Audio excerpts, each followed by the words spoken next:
Welcome to The Game Changers, a regular interview series in which we sit down with a fearless leader from the world of creativity.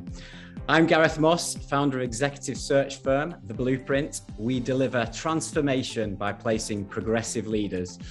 And today's game changer is Chief Executive of JKR New York, Sara Hyman. How's New York? How are you? New York is beautiful today. It is a glorious day and I'm good. How are you? Good. Yeah, the sun's shining. Couldn't be happier. We're into spring now. So yeah, all good. So you began your career at independent branding agency JKR back in the day. So it must be, what, just shy of 20 years now? Yeah. So you started 2004 at the London office. You packed your bags to the bright lights of New York in 2010 and built from scratch. There's an office now of what, 100 people? Yeah, in New York, yeah. And been instrumental in JKR becoming the newly crowned Ad Age Design and Branding Agency 2022. Woo! Congratulations. So standing tall at the top. Yeah. I'd love to open by saying, what makes JKR distinct? Ooh, you use the D word, so you're on the right tracks. I'm well researched. Yeah, I mean, look, I think there's a few different things that probably go into making JKR the special place that I certainly think it is. I think we've done a lot of work probably over the last 2 years on really trying to take a step back and figure out, as many good brands and businesses should, you know, what is the purpose that really fuels us, and how do we kind of reach back into our past and figure out what has always made JKR, but also use that as a platform to project into the future. So, you know, where we've got to, and you probably saw this on a few of the announcements yesterday, is this idea that fundamentally we as a business exist to inspire both brands, but also people to be their true self. And that might sound very simplistic, but it's intentionally set up to talk about both the work that we do for brands and how we support their mission to be distinct, but how do we also combine that with, I guess, the duty of care that we have to our employees and our culture to help them go on this journey of kind of self-realization and figuring out what it is that makes them truly themselves. So I think it is that purpose that sits at the heart of everything we certainly aspire to do. When I think about where we're going, I guess, and where, you know, what's the ambition? What do I want us to be known for? What do I want people to say back to us? You know, I want them to believe like yesterday's news helps us to become, but I want them to say that we are the best or one of the best branding businesses in the world. I want us to be known for brand transformation, for brand creation, and I want us to start helping people rethink what a branding business is.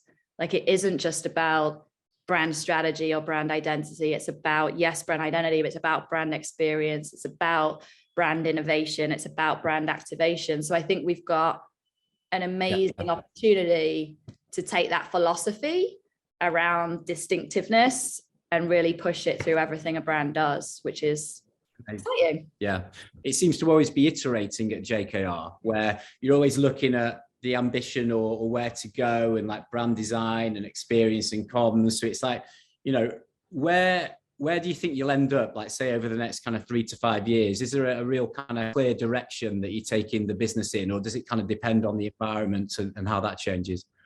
I mean, look, I think a lot has changed in the last 2 years, and we all know that. We don't have to harp on about that, but I think, you know, JKR for a long time talked about itself as an expert in like fast moving consumer goods. And for sure, the pace of change, I think it's knocked us all over in terms of what fast moving means. I think what we've become a lot clearer on in the last year is we've watched our clients' business transform in terms of what an actual consumer experience or a brand experience looks like, and the path from awareness to purchase. We've seen consumers buy, you know, more new brands than ever before, be exposed to more new channels. And so I think what it's illuminated for us is we need to stay true to that mission of helping brands be their distinctive true self. But what we need to do, and where we're trying to take the business, is to make sure that we're helping clients build that distinctiveness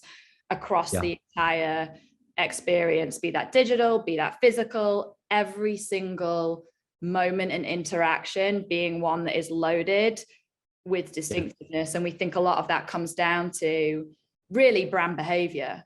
So I think for us, it's less about wanting to do comms or wanting to do this kind of work. It's more about regrounding that core service that we offer clients is about building this idea of distinctiveness across that ecosystem and across that journey. So that's the kind of, I guess that's the central mission that we're trying to iterate and innovate. Yeah, so it's more about that, the brand's kind of soul, the essence of the brand, what makes it distinct and how that extrapolates, basically, rather than, you know, some agencies may focus on kind of capabilities and channels, whereas, you know, it's different in what you're building there, you know, in terms of distinctiveness of the brand. Exactly. And I think for a long time, people chased consistency. You know, it was like, let's be consistent across channels. And from a digital perspective, it was like, let's be seamless in terms of the brand experience. Whereas I think now we're trying to provoke that and say, it's not just about consistency. It's about being fit for purpose in that moment and showing your best assets and your best characteristics in a channel that, or a media that makes sense.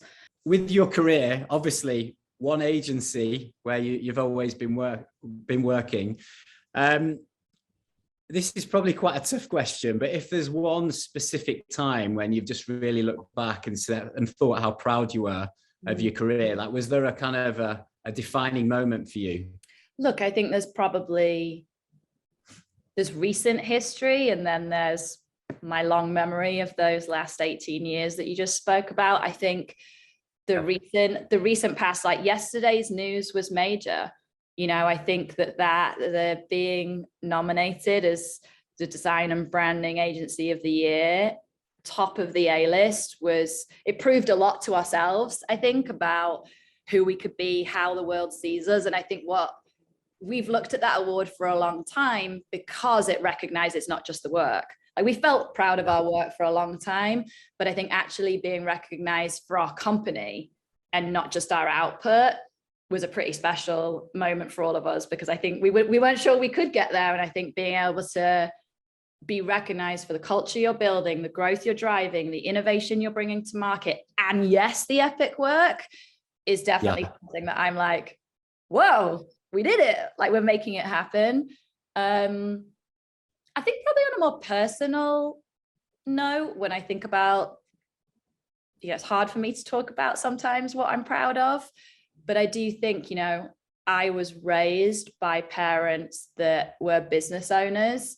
And so I think, you know, we'll be 10 in New York in like 2 weeks. So it will be the 10-year anniversary of building a business here, opening a business, building a team, finding co-conspirators with the helps of people like yourself. And I think really making a name for JKR in New York is, I don't know, like, sometimes you think, were we going to get there? And I think celebrating that 10 years, I do take a tremendous amount of pride that, like, we were able to create something that didn't exist. And I think that's pretty amazing. It's poetic, isn't it? It's been that 10 years, you know, you got it to 100 people. There's been a lot of change at JKR during that time, and you are top of the tree. And as you say, that obviously the output is the focus, I think, for the Ad Age A-list and being top of that, but there's so much that goes into that with JKR and the kind of the people that you have from all kind of diverse kind of backgrounds and how they've helped to build that with you as well. You know, it's exciting to kind of get to this point now. Yeah, and I think I've always been a little bit interested in like shock factor. And so I think this, what I've always enjoyed about being in New York, especially as a Brit, is this kind of cultural embrace of the underdog. And I think myself and some of the other leaders at JKR, we've always said, like, what makes us proud is when we kind of shock the world and people are like, JKR did that. And I think that's what we're kind of like hoping to keep building on, is like showing people, I guess, what we're capable of and shocking ourselves, I guess, sometimes.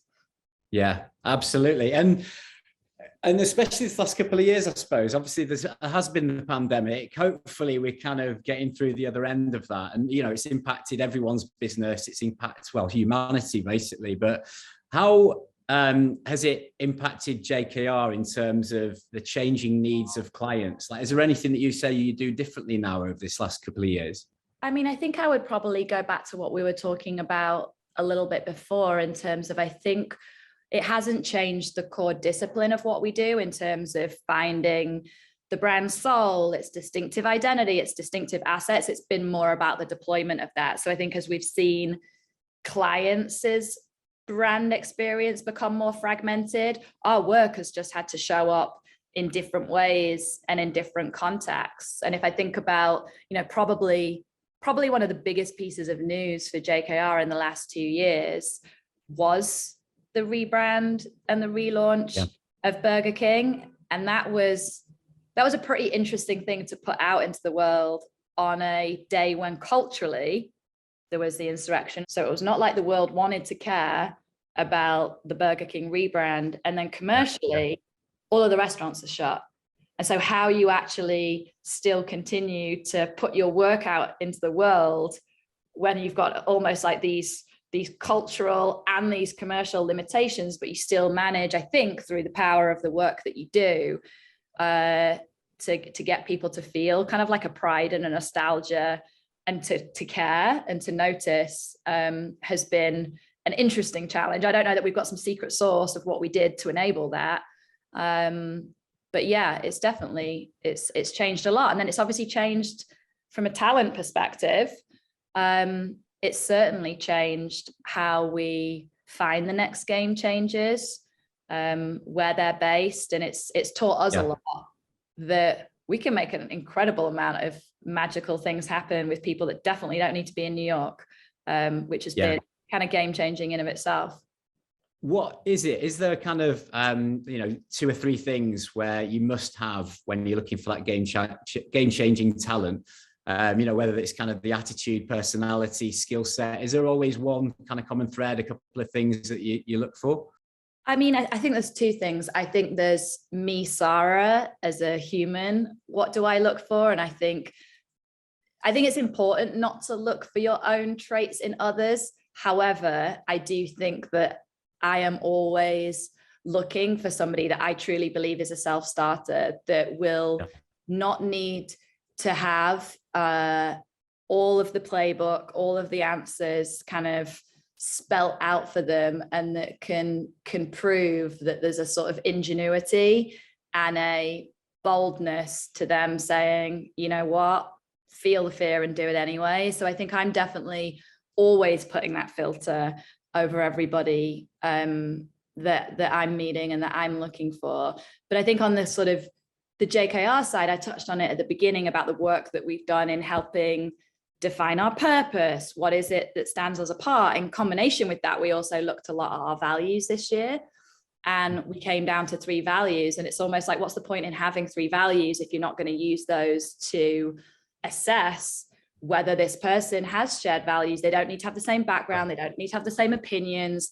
It's totally cool if we see the world differently, but can we at least align on the values that drive us and that drive the collective work that we'll build together? So I can touch on those. And what are those values? Yeah. They're probably gonna be like, what are they? Hanging like that. You got to tell us. No, totally. So the first probably won't surprise you, is basically around bravery and about doing the right thing, and about putting the brand and the consumer at the center of the discussion and the dialogue, about recognizing the conventions of categories and being determined to break them and to not just fall into the generic. So bravery is an important one for us. And I think that's what you see about the work that we've put out into the world. And it's one of the biggest questions we get asked is, how did you get this through a complex matrix of organization? The next one is tenacity. Like, one of the things I always say to new clients and talent is, I think so often great work looks easy. You know, like you see it out in the world and you're like, duh, oh my God, of course, that's what they would do for Burger King. Of course, that's what they would do for Dunkin'. But I think excellent work, we all know when we've been behind the building of it, takes a lot of perseverance, a lot of resilience. Sometimes you have to face into a lot of no's before you get a yes. So tenacity is a big one for us. And then the last one, which really, is not just critical in today's context, but I think goes back to that purpose around distinctiveness, is all about celebrating individuality. So looking for people that may not have figured out exactly who they are and what makes them them, but are willing to come to the table and to try and go on that journey of recognizing who they are and bringing that to every single conversation, and therefore being able to find the individuality of what makes all of the brands distinctive. So bravery, tenacity, individuality. If you've got those three things and you're a self-starter, then we're probably going to join JKR. Brilliant, good calling card for people to join. Yeah. And I was going to ask as well, in terms of, obviously we talked about the talent there, but is there any talent or people, that really inspire you? Oh my goodness. Is there a specific person, or have you never really had that where there's been one person that's kind of inspired you through your life, or even helped to kind of mentor you? We were talking about this the other day because we had a panel for International Women's Day, and it did get me thinking a lot about how there really hasn't been a singular source of inspiration or mentorship for me. I think the way I've always built, I guess, my peer set, those I look to for counsel, it's been a lot more networked, and it's almost like I find a lot of my inspiration from peers as opposed to that more hierarchical relationship with a sort of mentor or an idol. So you might not think this is a great answer, but I do take a lot of inspiration from the people I get to work with every day. Like there is a relentless hunger and a little bit of chip on the shoulder attitude that runs through JKR, and that fuels me almost every day. I would say it's funny, I've been at JKR obviously for 18 years, and one of the most pivotal things that happened to me was moving to New York, clearly. And so I do also take inspiration from the fact that Guy, who's now our global CEO, had only really been in the business about a week, joining as the managing director of London, and he has me rock up to his office being like, "Hi, it's so nice to meet you. Good luck with this new gig. I'm going to New York." And I think the ability to think fast and go, I don't even know this individual, but I think there is some talent in there, and I'm going to follow her, and I'm going to believe in her, and I'm going to get her a visa, and I will get her a desk, and I'm going to enable what I perceive to be some sort of special talent, I think is a pretty cool model that I hope to replicate, is that when you see that talent, that you can make believe in them for them. Yeah. I think Guy was vindicated, wasn't he, in that, really believing in you and what you've delivered. We're 10 years in as well. And on that as well, with building that office, basically from yourself as an account director coming over from London to New York and up to, it's always around about the 100 people mark over this last couple of years. Now, the types of people, we've touched on a little bit, and I know diversity is important. The M&M's campaign, obviously, and that embodied diversity and all of the kind of the reaction, quite a heated debate all around that as well, was really interesting. You kind of really opened something up there.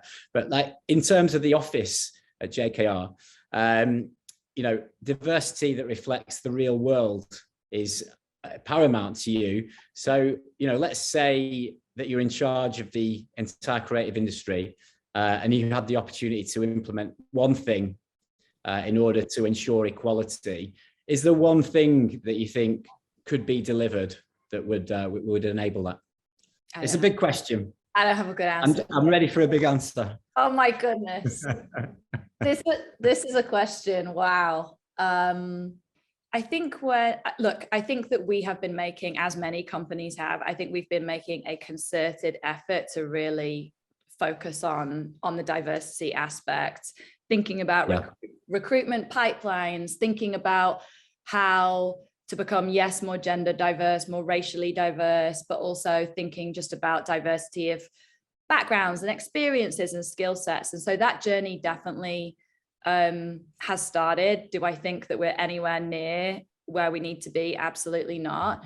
I think what was interesting for us on our, you know, certainly the journey of the last couple of years, where we've been very attentive to this challenge, is actually there's a lot more work required on the inclusion front versus just the diversity front. So, and you'll know this, Gareth, like this is your business, but not just thinking about how you bring diverse talent into the business, but then how do you actually make people feel included? Like we talked a lot already this morning about our values and about celebrating difference and allowing people to be individuals, is actually creating the environment, both behaviorally and structurally, for people to genuinely feel like they can come into JKR and do their best work has been a lot more of where the time, the energy and the focus has been, certainly in our walls. And think about having people based all over the world now, and not just in your office in New York, like how you actually, you know, make everybody feel part of that environment and that culture and that way of working. I think it's forced us to slow down a lot. You know, we are a very, very fast moving project-based business. And actually, in order to be inclusive, like you do have to take a beat and think about how you bringing people in, slowing down to kind of speed up a bit. Yeah.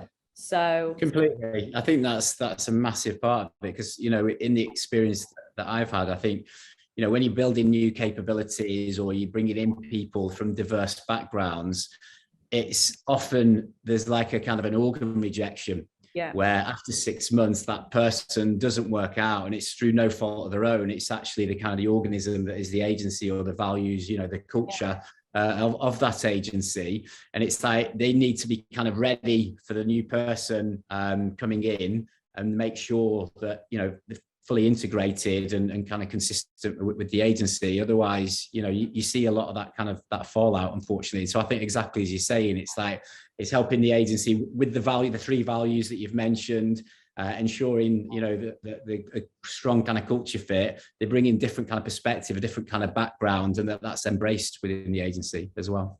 Yeah, I mean, you probably just said one of the most hotly contested words in our industry right now around culture fit, right? And it might sound like a silly nuance, but we've been trying to talk to a lot of our teams who are on the front line of recruitment as like culture add.